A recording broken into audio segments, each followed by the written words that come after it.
Hey Browns fans, this is your chance to join the company of some of the Browns' all-time greats on the first ever Browns fan cruise. Picture this. For 5 unforgettable days, you're sailing across the beautiful Caribbean Sea, reliving the Browns' greatest moments, getting autographs, snapping photos, and celebrating on the beach with your favorite Browns alumni, like Josh Cribbs, Webster Slaughter, Eric Metcalf, and a dozen others.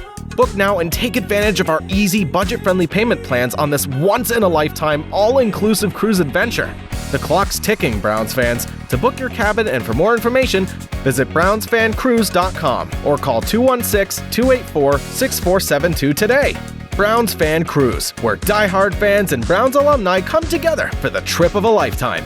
Don't wait, secure your spot today, and go Browns!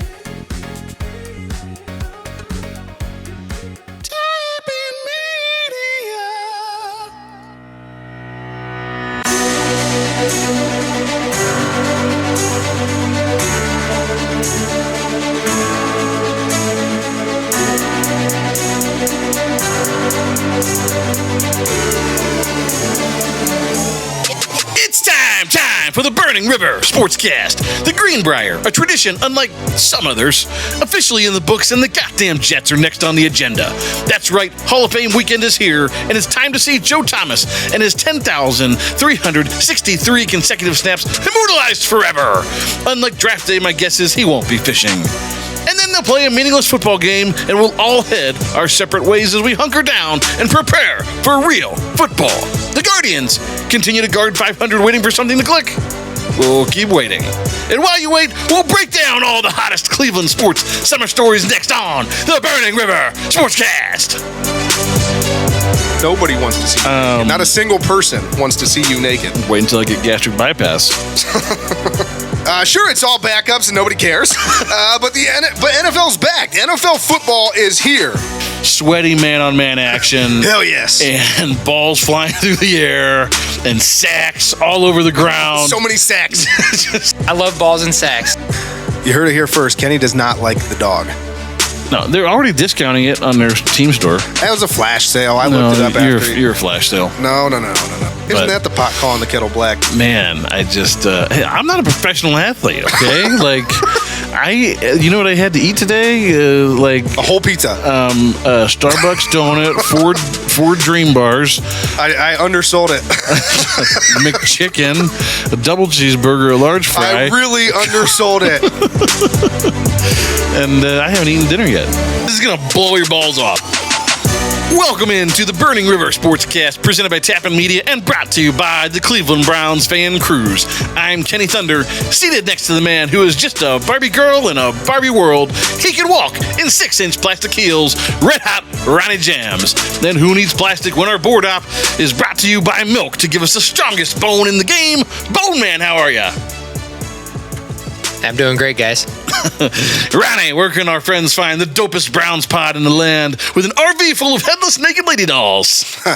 Well, first of all, is it a skill to walk in plastic high heels? I thought that was something everybody could do. No, that's definitely a skill. Well, I'm talented. Congratulations. You can find our podcast wherever you get your podcasts. I'm talking Apple Podcasts, Spotify, Stitcher, Google Podcasts, Amazon Music, Pandora, iHeartRadio, Pocket Cast, Castro, Good Pods, and so many more.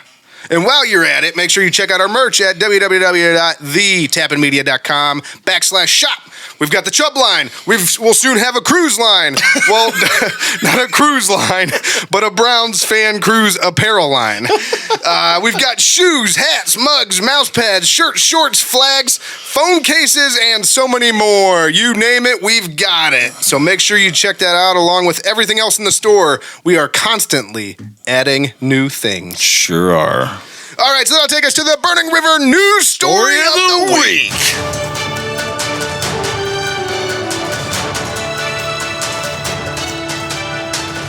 All right, so once again, we usually do a news story to open the show. Instead, we want to remind you that us here at Burning River Sportscast and Tappan Media, have been working on our own news story for over a year. It involves one of our very own Cleveland sports franchises and a conspiracy that has inadvertently turned into another conspiracy. It's a story that you need to hear. Did the organization know what they were doing? In attempting to fix a perceived wrong, did they actually make the only decision that could have made things any worse? How did their PR teams not see the ramifications of the decisions they ended up making? Keep an eye out for the Cleveland news story of the year. Oh my God, I'm so excited. It's coming. Never mind. That'll take us to the Burning River Rundown.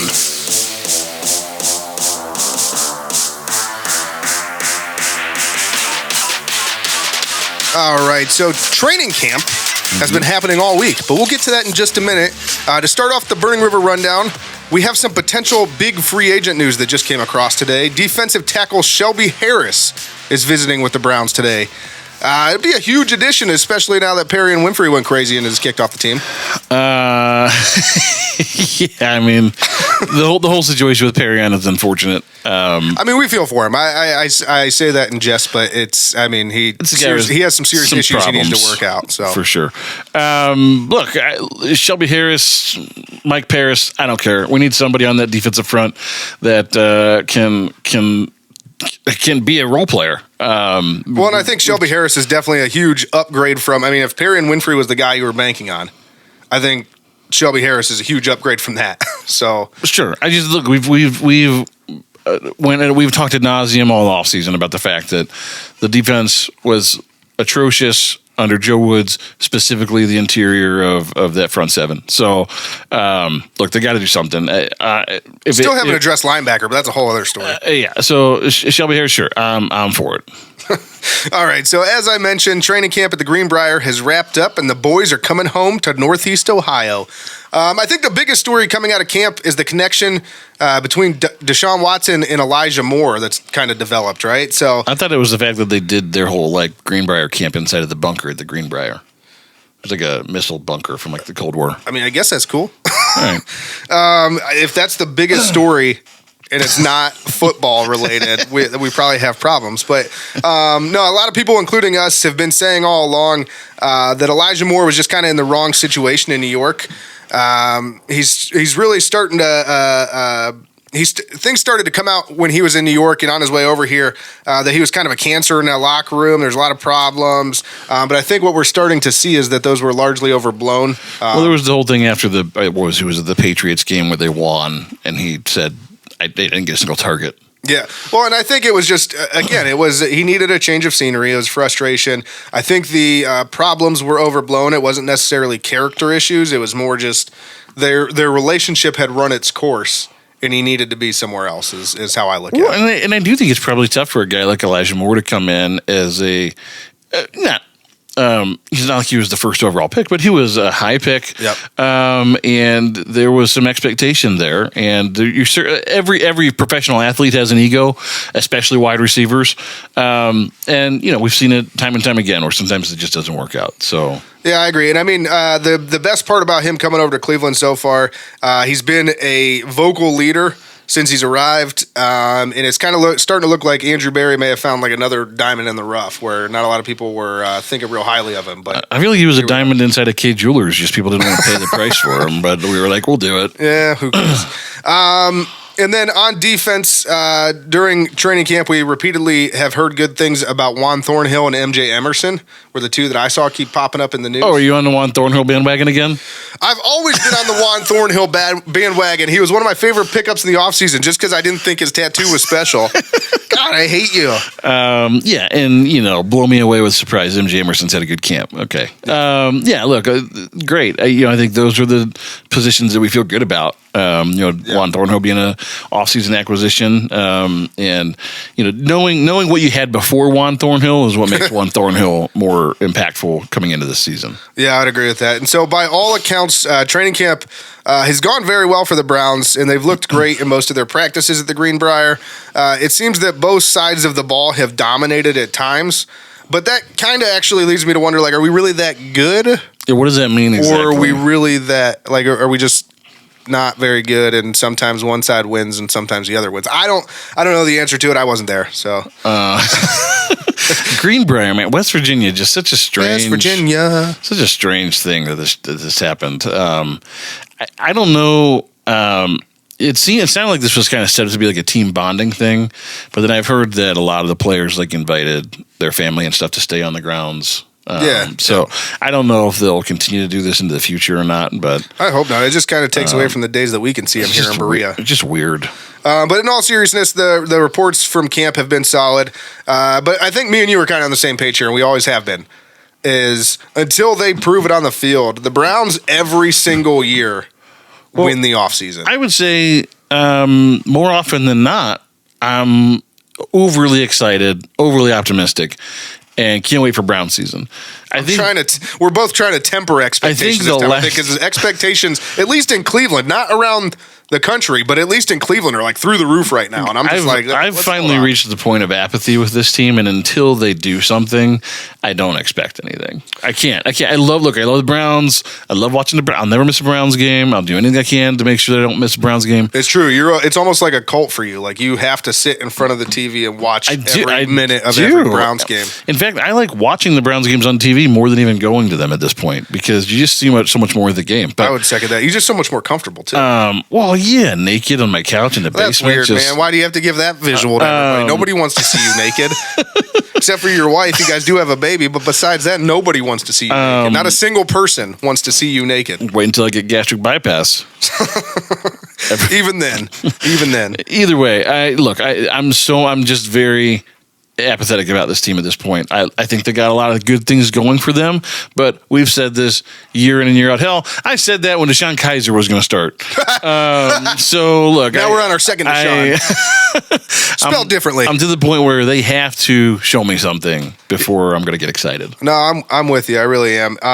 But according to everybody else, everything went well at camp, at least the portion that's been held at the Greenbrier. That is until the last day when 2 fights broke out and Stefanski made everyone run sprints. So, I mean, I know there was some news organizations and some people out there trying to blow this story up like it was a big thing. But, I mean, to me, it's kind of like Stefanski said in his press conference. Fights happen at all camps, at all levels. It's kind of a normal thing that happens in situations like this. People are battling for spots. People are hot. People are tired. People are people. Yeah, I mean, it just happens. So I don't really read too much into it. I think it was more of it was the last day of camp down there, so they were just like... I mean, unless we forget that Aaron Donald went dual helmet swinging against the Cincinnati Bengals last year. The NFL likes to sweep that under the rug because they had enough helmet swinging when Myles Garrett tried to knock what's-his-name's block off. Because he's one of the faces of the league.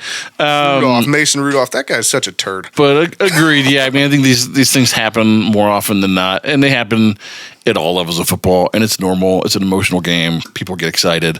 I don't see any long-term lasting effects of this. Now, that's not to say that we won't see some issues in the locker room this year, because if this locker room looks like last year's locker room, even with the addition of gym shorts, oh yeah, and it's still devoid of best leadership, gym shorts in the game. If it's still devoid of leadership like it was all of last year, there will be problems in the locker room, but this isn't one of them. That's fair to say. I will say this though. If there's one thing you can count on with the Browns, to your point right now, is they've been as far as consistency goes, they've been very consistent at having problems in the locker room. Basically, as long as I can remember. So. Well, especially during the Barry and Stefanski years. I mean, it's come to a fever pitch with these guys. Yep. So, funny thing though, during these skirmishes, if you will, did you see Okoronkwo smack James Hudson in the face mask and then run away and started the second fight? And it's just funny. He just literally smacks him in the face and runs away. James Hudson chases him down, and then all hell breaks loose. I mean, of all the fights that I'd like to see, I love to see big guys getting after it. So, well, it's funny too because you think like defensive end, like he's a pretty big dude, whatever. Standing next to James Hudson, he looks really small, massive humanity. Yeah, like I could see why you smacked him in the face and ran away. Like I don't want any part of this. But no, his response, Okoronkwo's response to the situation, he tweeted out, "It was a hot day today." It was hot. So we had a couple of hot days. Yeah. For the first time in a long time, it felt like it was like summer. I know. June was the worst this year, wasn't it? June was so cold. It just felt like it never hit like summer. Like we had like a full week of summer temperatures. Yeah, July was a little bit better, but June was terrible. Yeah. But anyways, one of the positions that we were paying attention to during camp, and we talked about it a couple weeks ago, was backup quarterback. And it appears as though DTR is really impressed. Dorian Thompson-Robinson is really impressed during camp.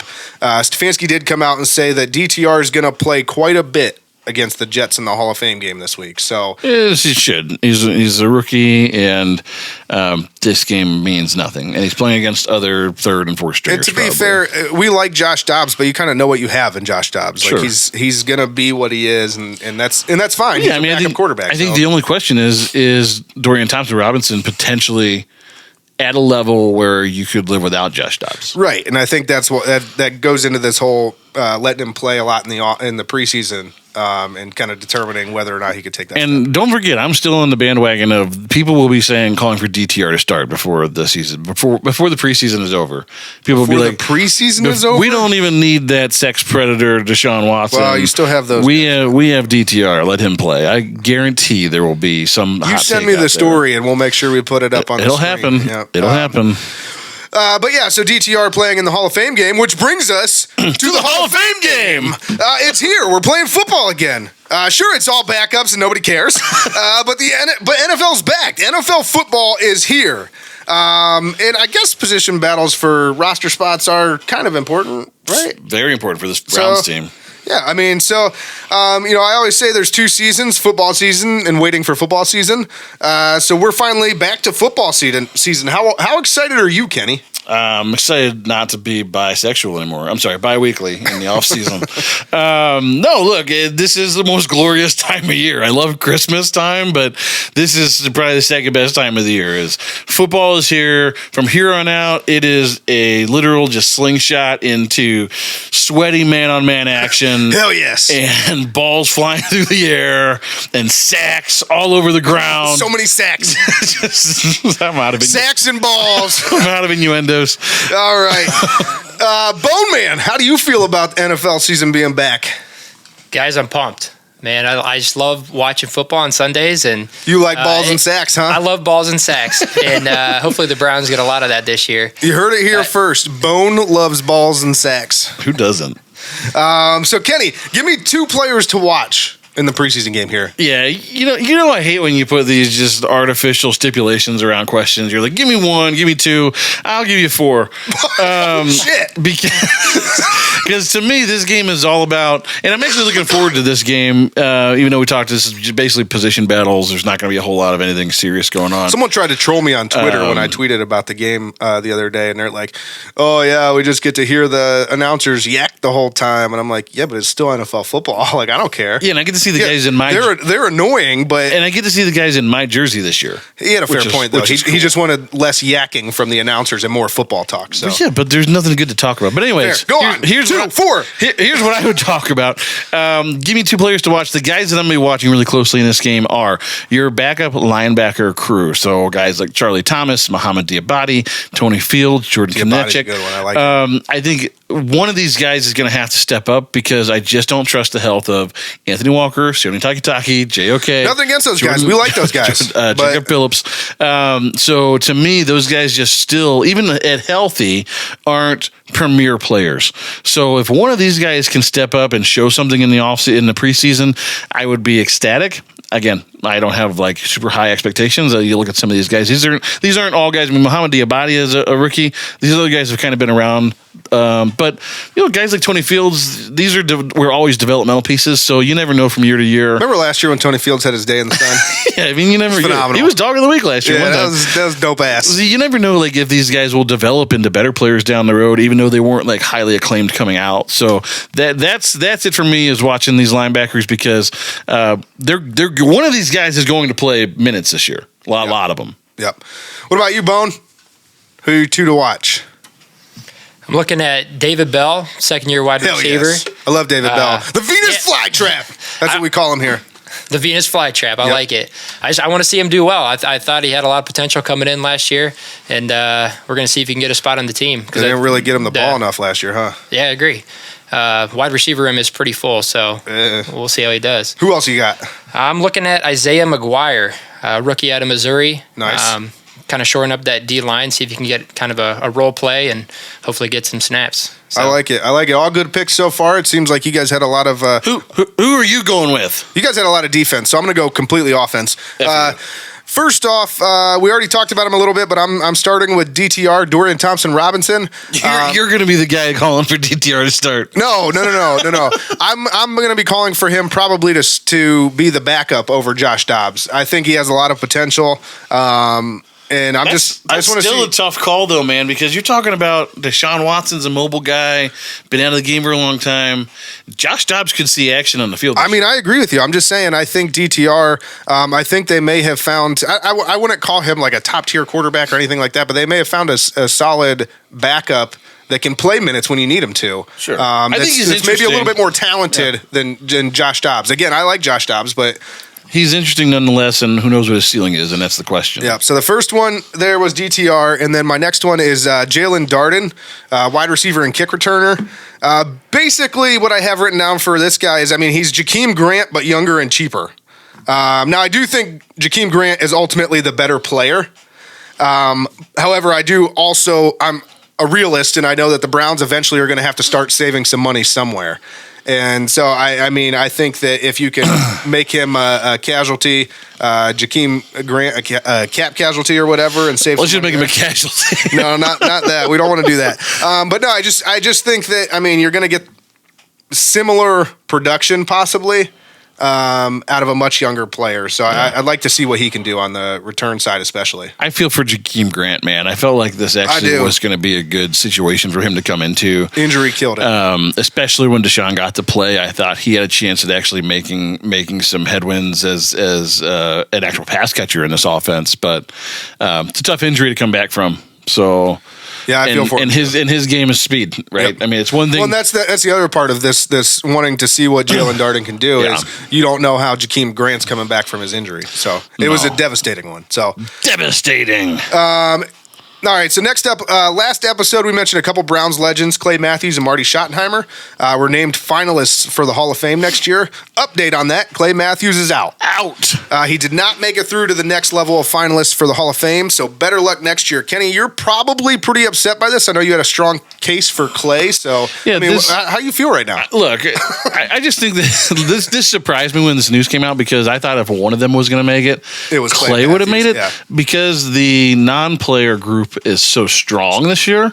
But look, I mean, we talked about it a little bit last time, right? I mean, I forget what year he was drafted, 70 or 79, maybe in 77, and he didn't start tracking sacks until 82. He still finished with around 70 career sacks. So if you bring in 4 or 5 lost seasons of sacks, he's over 100 sacks, which everybody else that's over 100 sacks is probably in the Hall of Fame. Right. So, I think he deserves it. We'll keep plugging it. Well, you said wasn't one of his daughters went through and actually logged him, and it was over 100? I mean, based on like her calculations, which like I didn't do them myself, but based on her, she said, like his numbers are Hall of Fame worthy for sure. Maybe that would be a video we do. We go back through the old footage and we just count every single one of Clay Matthews' sacks. Would be a lot of work to do for sure, but we're gonna put Bone Man on it. But he also played for 19 seasons, so like everything about his tenure in the NFL was impressive. Yeah, I agree. I mean, it was kind of weird hearing the news, and I would agree with you. I would have thought it was him over Marty Schottenheimer, but Marty Schottenheimer still in it. Still in it to win it. As we mentioned last time, the dude won everything but the Super Bowl, but the non-player pool is very strong this year. We still do have names like Mike Holmgren, Robert Kraft, Dan Reeves, Art Rooney Jr., Mike Shanahan, Amy Trask, and of course that piece of shit Art Modell, may he rot in hell. Didn't they cut Modell though? Isn't he out? Oh, good. Thank God. I thought he was out too. So good. I didn't see that update. So I can breathe a sigh of relief. I hope he never gets in. Yeah. But that being said, Marty may still be on the outside looking in with all those names to compete with. So for this year, we're so excited to see Joe Thomas enshrined. We got a guy. So like you said, 10,363 snaps, the longest snap streak in NFL history. That will never be broken. I don't care what anybody says. It's not happening. Nobody's ever even been close. Tough to do. It's just not going to happen. And I would say this. It could have happened to a better guy. If you've ever heard anybody talk about Joe Thomas, they just talk about what a great guy he is. And now he's just shredded out the wazoo. Oh, yeah. He's like... Dude, just yoked. He's like, I don't have to eat 7,000 calories a day anymore, so I look pretty good, you know? Yeah. He always knew how to work out, but... when you cut those calories, now you look good. Look, this is a long time coming. I mean, we watched so many bad Browns teams with Joe Thomas on it, and every year you just felt like, man, you have this guy that is a literal Hall of Famer on your team. Yeah. And they just couldn't get anything together. But it just breaks your heart hearing the story of Peyton Manning trying to recruit him for the Denver Broncos. And he said he was torn at the time because, he didn't want to leave the Browns. He goes, yeah, we suck, but I love coming to work every single day. I absolutely love it coming to work. And it's just one of those things that further endears him to the city of Cleveland. The fact that you can put up with that year after year after year and you still love what you're doing in this city is a testament to just the character that guy has.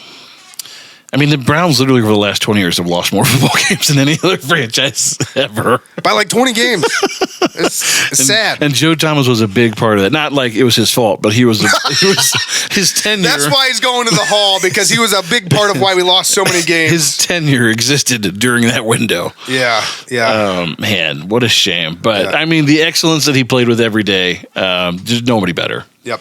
And then finally for the Browns this week, they hinted on their social media today that they will be removing Brownie the Elf from midfield and going with something different this year. So I'm sure Kenny is beside himself because the way things have been going and how they've been building things up, I think we can all guess what's coming here, right? If they put that stupid dog... Darth Dog, as I've heard he's come to be known. If they put that stupid dog in the midfield... God. What are you going to do? I'll just lose my shit. What are you going to do? Are you going to be the guy that goes and turfs the field this year? God, I'll be calling that guy and asking him to do it again. So is it safe to say that is not your dog? I wish if they were going to do that, if the new dog mascot was going to be the center field logo, that they would have allowed it to be a straight fan vote. Oh, fair, yeah. Instead of planning their own, we hired graphic designers to design a few and make it extra special. Yeah, especially because that one's not cool. You heard it here first. Kenny does not like the dog. No, they're already discounting it on their team store. That was a flash sale. I looked it up after. You're a flash sale. No. They can't sell it. Nobody has a hat. Nobody wants one. You're a flash sale. All right. So Kenny does not like the dog and does not want it at midfield. Got it. I don't want it anywhere. All right. We're done with the Browns. That's it. That's all the Browns news. Just shut up. Shut your mouth. I'm going to make urinal Shut cakes your mouth. out of You're it. just coming off stupid. Yeah. All right. So the next up, we have the Guardians. Where's Logo Girl when you need her? I know. We got the Guardians up next. They're currently sitting at 53-53, and they're second in the AL Central. They are now only half a game back of the Twins. Look, I don't know if it's last week I issued a correction, or 2 weeks ago I issued a correction for the previous episode saying I wasn't, at first I said it was coming together, then I wasn't sure it was coming together. I have no idea if it's coming together, and now we have trades, which we'll get to in a minute, but I don't know what's happening. This is the most frustrating baseball team that I've ever watched, because they'll lose like 5 in a row, and then they win 5 in a row to get back to 500, and then they're like, oh, we're here, we're finally going to get over the hump, and then as soon as they get to 500, they just lose again. And they'll lose those 5 games against Kansas City, the teams that they have to beat if they're going to win the division. and then they'll go win a series against Minnesota, some of these better teams. Yeah, it doesn't make any sense whatsoever. Yeah, very frustrating team. I think, look, every year we hope for the Guardians to make some kind of move at the deadline, like that's going to change everything. And I know we got some moves to talk about here, but none of these moves do anything for us now. The Guardians just historically don't do that. No. So I'm not going to hold my breath. I think if this team does click at this point, it's going to be up to some of these younger guys. And so when I say younger guys, I'm thinking about like Bo Naylor.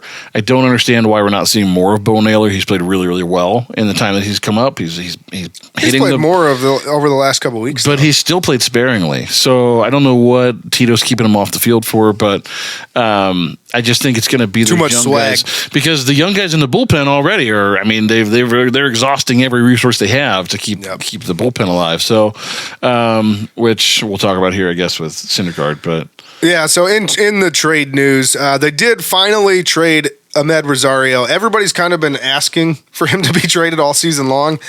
He's underperformed all year. He kind of underperformed last year even. And now we can use that roster spot to bring in SpongeBob more. Oscar Gonzalez can get some more playing time. And we also acquired, as you mentioned, Noah Syndergaard as part of that trade. So yeah, look, Noah Syndergaard at this point in his career is not a guy that's going to. He's not the Noah Syndergaard. Scare a lot of people, but like he is a guy that can come and pitch 4 and 5 innings for you. Yeah, and he's going to get dinged up a little bit, but hopefully not too much that you're out of the game. He's really the only part of any either of these two trades that we're talking about that does anything for us right now. What's really disappointing, actually, is Ahmed Rosario actually played really well over the last since the All-Star break. Had finally been playing well, so which was a short sample size, but yeah, I was going to say sample size, but still. And the thing that worries me about Syndergaard too is not only is he past his prime, being the Hulk or whatever he was, he's also had a blister on his index finger that's kept him out of action for a while now. So hey, when I get a blister on my index finger, it sounds like the front office was comfortable with he's going to be healthy enough soon enough that we'll see. But I don't. Like you said, is it a move that changes the stakes for the Guardians at this point? I don't know. Probably not. They also traded Savali to Tampa Bay, which was a little bit more surprising, but it was for one of the top first base prospects in all of Major League Baseball. So I believe the Bone Man was telling me that the first base prospect they got back was around like the 30th best prospect in the MLB. So that's a good return. But this was one of those moves that's pretty typical of the Guardians. That's for like the next few years, not for right now. Well, yeah, because you already have decent defense with Naylor at first base, anyway. So he's been one of the only guys that's been consistently hitting all year. Yeah, but first baseman, a lot of them as their careers progress, they end up moving to like DH or something like that. So, well, I can tell you that he looks like a DH. Man, you just shit on Naylor. Look, I love the guy. I think he's great. That's really messed up, man. He's fun to watch, and he's the snot out of the ball. Isn't that the pot calling the kettle black? Man, I just I'm not a professional athlete. Okay, like you know what I had to eat today? Like a whole pizza, Starbucks donut, four Dream Bars. I undersold it. McChicken, a double cheeseburger, a large fry. I really undersold it.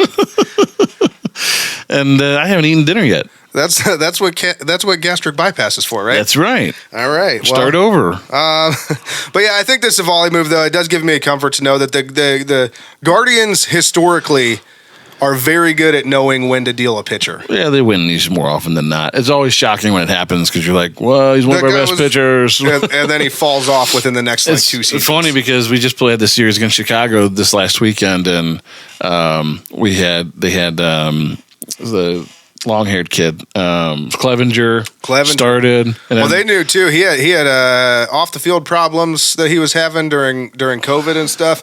And on top of that, he had some sort of arm issue where they're like, "This guy's." Yeah, he had Tommy John. Yeah, so like right after they traded him. Yeah. So. And then Shaw came in and closed the game against us. So it was just like a who's who of like ex-Cleveland pitchers.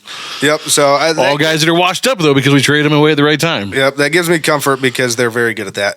Next up here, the Cavaliers don't have anything going on, so we're going to skip them. Go Cavs. In non-Cleveland news, Kenny's new favorite player is Mac Hollins, wide receiver for the Atlanta Falcons. In an interview this week, he revealed that he doesn't believe in shoes and walks barefoot everywhere he goes. He says he would play barefoot in games if the NFL would allow it. And he was also quoted as saying, "I don't like soft people. I don't even like people who eat with utensils. Eat with your hands. That's what they're there for." Can you just imagine seeing this guy out at like Ken Stewart's lodge just mauling a ribeye with his hands? Let me just take a bite of that. He's like a true caveman, right? But like you're in the NFL, so you have money. So like he probably goes out with his friends to like nice restaurants. He's eccentric. Like they go to like Morton's and Red Steakhouse. Like, he's not weird. He's eccentric. But yeah, so following that, the running back market drama is getting wild right now. Have you been following this? No, I don't know. I don't watch sports. What an idiot. This is the biggest, most questionable, like most baffling thing that's happened in sports, I think, maybe in my lifetime. to watch a position that was, for my entire lifetime, valued in a pretty distinctive, pretty important way. Yeah. To now, when you have guys that still fit the bill of every down runner, dynamic athlete, can catch and run the ball, can do everything. Right? You do everything, guys. They can block, they can protect your quarterback. Premier athletes in the faces of the NFL. People who have been on the covers of Madden and on specials on Netflix and things. Like, these are not just no-name guys that made a roster. In the middle of their prime, too. In the middle of their prime, NFL teams are walking away from them saying, we don't need that skill set. Yeah, so let me just jump into this real quick. Nick Chubb hopped on a Zoom call, a Zoom meeting with other running backs to discuss the state of the position, because here are the current free agent running backs, or running backs that are looking for extensions at least. Jonathan Taylor, looking for an extension. Nick Chubb, looking for an extension. Josh Jacobs, looking for an extension. He's currently franchise tagged. But there's some stuff going on with Josh Jacobs and the Raiders. Yes. Saquon Barkley, currently looking for an extension and franchise tagged. And actually, he ended up signing he signed a deal for 1 year. He said, I don't want the franchise tag. I just want a 1 year deal.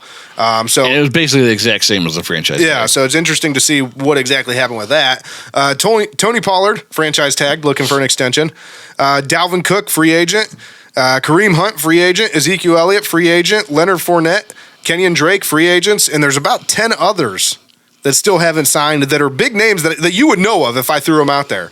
And the Jonathan Taylor situation just blew up this past week, and it's especially egregious. Jim Irsay actually tweeted out about the running back situation after they had their meeting and said, agents are selling, quote, bad faith. And apparently Jonathan Taylor went to GM Chris Ballard asking for the trade several days before this tweet came out from Jim Irsay. Well, then Jonathan Taylor's agent responded to that tweet saying, quote, bad faith is not paying your best player.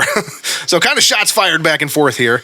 And then Jim Irsay follows it up by saying the team hasn't and doesn't plan on offering JT an extension. Jim Irsay then invites Jonathan Taylor to into his private bus at training camp. They have a meeting, and not long after this meeting is when Jonathan Taylor's trade request becomes public, and Irsay immediately reaffirms they won't offer him an extension. He continued on to say, quote, if I die tonight and Jonathan Taylor is out of the league, no one will miss us. And now the Colts, in a shocking twist, are considering placing Jonathan Taylor on the NFI list, which would forfeit his 2023 salary and keep him under contract for an extra year due to an injury he suffered before training camp started. I think he's on that list right now. I don't know if that's a permanent thing. I think he is. He has been moved. So he did get placed on a list, but there's a permanent list that they could put him on too. Yeah. Look, to Jim Irsay, I would say, have you seen your team play the last couple of years? Because who have your quarterbacks been? Literally your entire team, Jonathan Taylor. Ryan, Carson Wentz. Like, you haven't had a quarterback since Andrew Luck retired. And the only reason you've had any relevancy at all is because Jonathan Taylor has carried that team since he showed up. Oh, yeah. Agreed that, like, is Jonathan Taylor going to go down in the pantheon of greats of all time? Probably not, especially not today's NFL, because apparently nobody wants him. But he just won't get the opportunity. But I laugh, but it's sad. But the fact is, like, they've only been relevant and competitive in their division because of him. Yeah, I agree. It's just crazy. Like, these are all, again, top name guys. Dalvin Cook is another one that stands out. He's been a free agent for about a month now, and nobody's really shown any major interest besides possibly the Jets. And because of the lack of interest, I'm willing to bet he's not going to get anywhere near the money he was hoping to get. I mean, I know the game has changed, and in recent years, there hasn't been as many teams that won with bell cow running backs, which is fair. But I just feel like, again, from the majority of my life, when you think back at the great teams and you think about the battery that moved them it's quarterback and running back. Yeah. You look at some of these guys that had great careers. There was always a good running back behind them. I mean, even here in Cleveland, when you had Bernie and Bryant Sipe and some of these guys, and you had Kevin Mack and you had Ernest Biner, and like you always had good running backs. Mike Greg Pruitt. Yeah. So it's so strange to me because these guys, every skill that a football player needs, they have. Yeah. And apparently no team needs that. Well, it is funny because one of the gripes that the running backs actually have right now is every other position in the NFL, if you play really well, you're rewarded with a second really big contract. Running backs play really, really well. They're on pace for record numbers in some cases, and the rest of the NFL, including their own team, looks at them as, well, you're over the hump and you're past your prime, and we'll just move on into the next guy. But isn't that the case with the majority of all players? I mean, you have your special guys like Travis Kelce that can play for a long time at the top of their position, but think about other guys in the NFL that have great seasons and go Pro Bowlers when they're 24 and 25. They're generally not the same player when they're 29. Well, and to that point, so why is it only happening to running backs? Right. That we're going to say, well, now, you got a lot of tread on the tire. You don't have much tread left on the tires. You're banged up because we ran you so many times. Whatever the case may be, why is it only happening to running backs that apparently their bodies take wear and tear and when I think it was Nick Chubb that said, he was like, I could run for 2,000 yards and then I would be penalized because I had 2,000 yards of wear and tear on my body. Yeah. Like, well, but isn't that my job is to run for, if I ran for 2,000 yards. So what's the incentive for a running back to play well for you? What's the incentive for him to play at all? Yeah. And again, as we mentioned, most teams that win have a decent running back. So even everybody's going to sit here and point at Isaiah Pacheco, but Isaiah Pacheco last year played out of his mind for Kansas City, considering what the lack of hype around that guy. Like, he was really good. And Pacheco probably will be good through the end of his first contract. Right, and then nobody will pay him again. You'll never hear from him again. Because Kansas City's actually the kings of that. They just are like, hey, move on. We'll find someone else. Because we throw it 95% of the time anyways. Yeah, and so I don't know how you fix that. What do you just go back to front loading the draft money with like, hey, we need the best prospects, period, because they're the ones that are going to make the difference. Those are the ones that are going to put us in a window. I don't know, of competing. It's a big problem that is going to take a big solution. They're probably going to have to get creative because then you start talking about things like, in the collective bargaining agreement, do we fix it for instead of doing free agents by position group? Do we just do a pool of free agents? That way the franchise tag, when you franchise tag a running back, it's the collective average of salary, and so you actually have to pay a running back more money at that point. Is that the way that you do it to make sure that they're getting taken care of? Or but then they just don't tag them anyway. Right. So, I'm with you. I don't know. It's going to take a lot of creativity to figure this out. And maybe there's a part of this, too, that's like, all right, $10 million a year, Saquon, like, yeah, it's still a lot of money. Like, is it Pat Mahomes' money? No. You're not going to get Pat Mahomes' money. But you weren't going to get Pat Mahomes' money anyway. But the argument is the only people on the team that get paid less than running backs are punters, kickers, and long snappers. Agreed. And they're way more valuable than most of the people that are getting paid. They're also the most likely to get dinged up. That's fair. I don't know. I don't have the answer. I mean, maybe that's how I feel every time I think about it. I just sigh. I'm like, oh my God. I mean, maybe that's the realization is just that because your life expectancy, your potential to get beat up and miss time is greater than those at other positions. We have to devalue the position. But hey, you're still making $10 million a year, so like. How many people get the opportunity to make $40 million over 4 years? That's pretty good. Maybe don't run yourself into the ground then, and just. Well, here's the thing: if any more of these running backs is going to get a contract, Nick Chubb ought to get the biggest contract of any running back in the history of the world because we refuse to run him ever.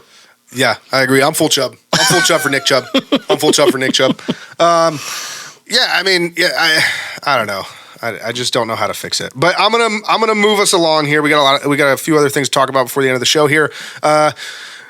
talking about drama in the NFL with the running backs, right? There's way more drama going on over with Sean Payton and Robert Saleh and this back and forth that they have going, right? It actually feels good to be a year removed from our offseason last year where we were the focus of all the drama. Now we get to just watch and laugh. And there's actually, it's been, outside the Perry and Winfrey stuff, it's been relatively quiet. Yep. And like some of this other stuff, I'm not used to not having a lot of drama around the Browns, so it's been nice. But yeah, stuff going on, it's wild. Yeah, so Sean Payton and Robert Saleh are currently going at it because basically Sean Payton came out and shit on Nathaniel Hackett, talking about how terrible of a job he did last year in Denver.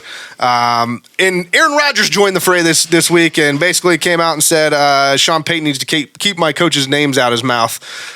So it's been kind of back and forth. There's a lot of you should throw up some of the tweets. There's a lot of good things that have been said back and forth. It's been pretty funny. But this has me drooling. Absolutely drooling for their Week 5 matchup because I just want to see fights. I think there's going to be fights on the field. It's going to be great. I just think the thing that has to change is Russell Wilson fixed this year. No. If Sean Payton can fix Russell Wilson. I've been saying since the beginning of last year that Russell Wilson was washed. Nobody listened to me. All right, but he had Nathaniel Hackett there. Maybe Hackett couldn't hack it. Hackett couldn't hack it because he got Hacketted. That's true. So if anybody can fix anybody, it's got to be Sean Payton. I guess so. He fixed Drew Brees' mended shoulder. That's true. That's a good point, but we'll see. I'm just excited for them to play each other because I want to see fights. You want to watch them play with each other. When you put it that way, it doesn't sound right. But no, in more somber news, a scary situation out in California this past week as Bronny James was rushed to the hospital after suffering a cardiac arrest. He was initially in ICU, but has since made what appears to be a full recovery, or at least almost a full recovery, and is now at home resting. But there is no timetable that I'm aware of for his return, or even any guarantee that he will play at all in what was probably going to be his only season at USC. One, glad he's doing better. Yes, absolutely. Incredibly scary. As somebody that has had, mild like cardiac events in my life and on medication to for just increased heart rate and things at times. That's scary, really, really scary. Because I've had those moments where you kind of feel like you might pass out, it's really hot, something. So to go into full cardiac arrest at 18 years old, it's terribly tragic. Odd, because you would think that there's no one outside of them not knowing about some congenital birth defect. Yeah, there's probably no kid on the planet that's grown up with in a more advantageous position, right? So to be an athlete, a top tier athlete, your dad's a billionaire athlete, you've had nutritionists and exercise teachers and a professional athlete dad your entire life. For something like that to go unnoticed, again, unless it's some kind of just hidden, birth ailment, strange. Yeah. I'm not going to go all the way down the rabbit hole here, but I mean the stories of young adults. I mean, even like we had last year with the Buffalo Bills player, like Damar Hamlin. Like you got his jersey. These adult SIDS types events are strange and seem to be happening more now than they ever have. So whatever that is. Yeah, I mean, yeah. But like you said, glad he's doing better. Terrible for anybody to go through. I don't like that you go through that stuff, man. Don't you go dying on me. I'm going to try not to gastric bypass. We'll see how it works. See how it works out for him. In other news, Messi playing for Miami continues to be absolutely freaking wild. Dude looks like he's playing against middle schoolers out there. Just dominating. And did you see Kim K's son got an autograph from him? If Kim K's there, I've seen it. Got an autograph from him. Got an autograph from Ronaldo and Neymar, whatever you say his name, all in the same week. Like, talk about a charmed life for this kid. Like, the three of the top probably 4 soccer players in the world. He just meets them and gets their autograph in the same week. Your mom is Kim Kardashian and you're hanging out at soccer games. Come on, man. Do something. I don't know what that means, but yeah. Speaking of ladies, Travis Kelce tried to give Taylor Swift his phone number on a friendship bracelet before one of her shows this past week, and she said she did not want it. And he took that personally. He was very upset by it. He went on his brother's show, his brother's podcast, and talked about it, and he was upset. I would take that personally. Why wouldn't you? You're Travis Kelce right now. Like between you and Patrick Mahomes, like that, you're the 2 athletes on top of the world right now. And he's the handsome one. And he doesn't talk like Kermit the Frog. I was actually just thinking about this, like when the story came, like, who wants to date Taylor Swift? Look, I know she's on her big tour and all this, and she's can do no wrong right now, but like, she hasn't had a lot of successful relationships, man. No, why would you put yourself on you're setting yourself up for failure. It is a time bomb until you are a song. Do you want an album written about you? Come on. I should have said no. He was in the NFL. All right. After that rendition, the Denver Broncos unveiled their new alternate white helmets this week. They look almost identical to the Browns' white helmets, which is fine. Sure do. But the Browns, in a continuing trolling effort against the Bengals, tweeted at the Bengals and said, "Can you believe these guys?" After the Bengals gave them shit about their white helmets. So that was pretty funny. Good move, Browns. I'll say it again. The Browns wore white helmets before the Bengals even existed. So yeah. Clearly no one here is trolling Cincinnati by doing the white helmet thing. Yeah. Also, speaking of Twitter, Twitter is now X. Yes, it is. My app. X? X? Mine just updated too. Mine just updated, I don't know. You know what is funny about Twitter being X is I read a lot about Elon Musk. And apparently he wanted you're a fanboy. to name PayPal X. And that was part of the reason he got booted from the PayPal group. He used to own X.com and then he sold it. So he's apparently been looking for something to call X his entire life, and now that he's bought his own. He has SpaceX. He now has X. Now he has X. He has SpaceX. He has XX. Next is XXX. Wait. No. Well, you know, that's how he named his car models, right? Because there was the Model S and the Model E. There was the Model S and the Model X and the Model Y, and they said you can't have a Model E because you're 13 years old, so that became the Model 3. Yeah. It still kind of says sexy, but he's a big X guy. What can I say? Elon's got jokes. And then finally, in the Burning River Rundown, not sports related, but Paul Rubens, the actor who played Pee Wee Herman, has passed away. I'm trying to use the phone. Was that your best impression? I don't really have one, I guess. No, rest in peace, Pee Wee Herman. I know he's kind of a big part of. I didn't really watch him that much when I was younger, but I know a lot of people in our generation. He was more like our sisters, like a little, just a little bit older than us. They all kind of watched him, and he, is pop culture icon and kind of developed a cult following, throughout his career. So I feel like Pee Wee Herman and like Michael Jackson are like, I don't know, on that same wavelength of like just strange. Okay. I'm not even gonna go there. Strange entertainers. Yeah. And so. That'll do it for the Burning River Rundown, which leads us to the Burning River Sportscast Hot Take Hotline.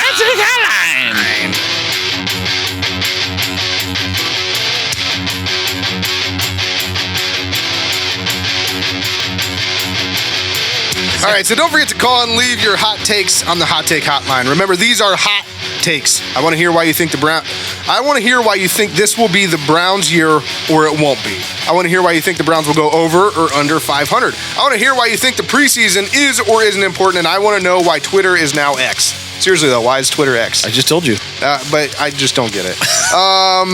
We want hot takes. Hot takes. We want hot takes. We want hot takes. We want hot takes. 227-8080. 330-227-8080. 330-227-8080. Call now. Operators are not standing by. All right, so today we're going to keep things short and sweet as we head into some actual football. So you know what time it is. What time is it? Let's take a quick revenue break, but instead of jumping into anything else when we come back, we'll wrap things up and give you some facts for days and send you on your merry way to watch the Browns dominate the Jets in the Hall of Fame football game. You're going to give us facts for days? No, you are. Oh, I am. Hell yes. Me. Apple Music. Listen to over 100 million songs ad-free with zero commercials. Plus, get unlimited downloads to your library and listen anywhere without Wi-Fi or using data. There's no commitment, and you can cancel anytime. Click the link in our show notes and subscribe to Apple Music now. Okay, so before we wrap things... Oh, wait, are you even going? Yeah, we're going, man. We're live. How long have you been doing this? All right, we'll start at 20. No, we're just keep going. It's fine. All right, so before we wrap things up, once again, be sure to check out our gear at www.thetapinmedia.com/shop. /shop. Make sure you check it out. All right, Kenny, what can we expect on our next episode? Oh my gosh, it's a special edition episode. We will be infiltrating the bi-weekly off-season with another episode. Oh boy, of the Burning River Sportscast. What are we going to talk about? It's time. What are we going to time to learn? What are we learning? About a story that we've been investigating for the last year. You're not going to give us anything, are you? At Tappan Media. What I will tell you is that it does have to do with a local sports team. And murder. Actually, that's true, unfortunately. Yeah. So stay tuned, because this is going to blow your balls off. All right. So on that note... and then we will be back to our regularly scheduled episodes. We'll probably get back to weekly here, really. Once the preseason bi-weekly starts, for the off season, which ends at the end of August. So are we calling that the end of the off season, even though preseason is? No, the end of August. The games start the first week of September. I know we got preseason games we could talk about. Our first official episode of the new season will be our preview episode. All right. Here's the thing: we're still bisexual, at least for a little while. But stay tuned for a blow your balls off edition of the Burning River Sportscast. And we'll talk about the Cavs and Guardians as needed. So make sure you check us out on social media. Tappan Media is on Facebook, Twitter, and Instagram at The Tappan Media. And Burning River Sportscast, this podcast is on Facebook, Instagram, TikTok, and YouTube at Burning River Sportscast, and on Twitter at Burning River Pod. And you can find our podcast wherever you get your podcasts. I'm talking Apple Podcasts, Spotify, Google Podcasts, Amazon Music, Stitcher, Pandora, iHeartRadio, Podcast, Castro, Good Pods, and so many more. And you know what that leads us to, Kenny? It's time for Facts for Days.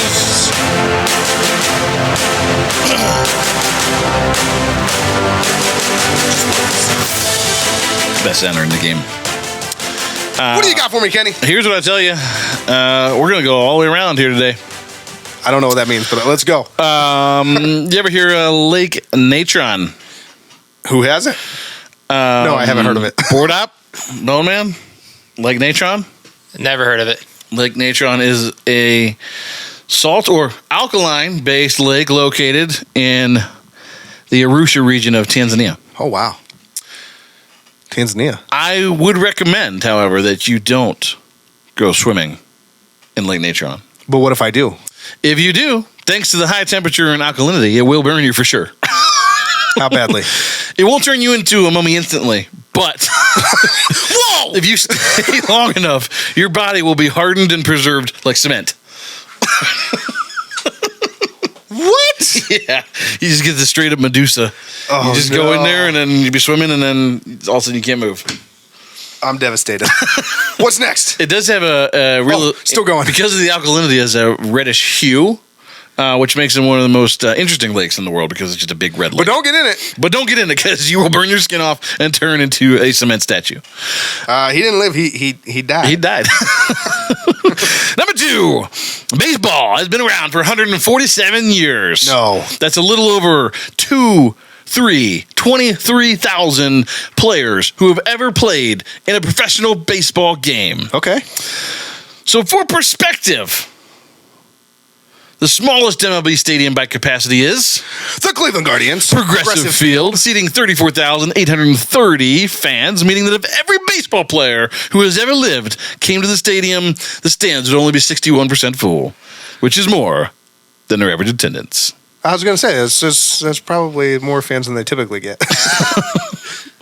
And number 3, this is we're going all the way there today, bro. Oh boy, what do you got? What do you got? What do you got? The following PSA, we're going to talk about your health here. Okay. I like to be healthy. I'm not very healthy, but I like to be. The following PSA is brought to you by the American Electrician's Handbook in 1942. This is how you would resuscitate someone from an electric shock. I'm listening. This is going to be good. Number 1, lay the patient on his or her back. Okay. Okay. I can get on board. Makes sense. Yeah. Number 2, Move the tongue back and forth in the mouth by seizing it with a handkerchief or the fingers while working the arms to induce respiration. A little weird, right? But like you can still see how that makes sense. Some, yeah. Okay. I don't see how that makes sense, but go on. Number 3, don't pour anything down the patient's throat. Well, clearly, you don't want to introduce liquids. No, you don't. You don't want to close that circuit. You might want to introduce liquids for number 4, though, because number 4... What is it? Number 4 says try to cause the patient to gasp by inserting the first and second fingers in the rectum and pressing them suddenly and forcibly towards the back. No way! That's what you did? In 1942? Hell yeah. That's how you wake people up. No way! You just straight, just finger bang their salad. What? You first get shocked, and then you get the shocker. Wow. This show has gone totally off the rails. Totally off the rails. That's a legit thing, though. That's what they told you to do. That is straight from McGraw-Hill Book Company. Can we get a copy of that for the studio? We got a copy of it. Some of our friends who work in the field have safety tapes with this stuff on it. Oh, my God. Anyway, 2 fingers in your rectum sounds like a problem. But if you're going to be a problem, don't just be a part of the problem. Be the whole damn problem. And remember, only you can prevent river fires. Burning River Sportscast! Burning River Sportscast! I am forcibly insert. I mean, would you wake up? That's graphic. Would you wake up? Yeah, but what's the point of all the stuff before that? You just do that and you win. I mean, I don't win, but you win. Next time I pass out, you just forcibly insert your fist into my anus. Good Lord. Oh, Think my of all the gosh. people that were sexually harassed back in the day just because they passed out. I got a little hot today and passed out due to the heat, and then I got fingers up my butt. That's why every electrician starts off his morning by vaselining his bumhole. Is that why? That's right. Burning River Sportscast. Burning River. You know why, mister? Because you drove a Hyundai to get here tonight. I drove an $80,000 BMW. That's my name. And did you see Kim K's son got an autograph from him? If Kim K's there, I've seen it. Everyone in this room is now dumber for having listened to it. I award you no points, and may God have mercy on your soul. I should have said no. He was in the NFL. All right, after that rendition. It rubs the lotion on its skin or else it gets the hose again. Have you been following this? No, I don't know. I don't watch sports. What an idiot. Erroneous. Erroneous on both counts. Ralph, I don't know where you're getting your statistics. So Kenny does not like the dog and does not want it at midfield. Got I it. don't want it anywhere. All right. We're done with the Browns. That's it. That's all the Browns news. Just shut up. Just shut your mouth. I'm gonna make urinal Shut cakes your mouth. out of You're it. just coming off stupid. Yeah. All right. So next up we have the Guardians. Where's Logo Girl when you need her? Motorboat? You play the motorboat? You motorboat son of a bitch. You old sailor, you. No way. You just finger bang their salad. What? You first get shocked, and then you get the shocker.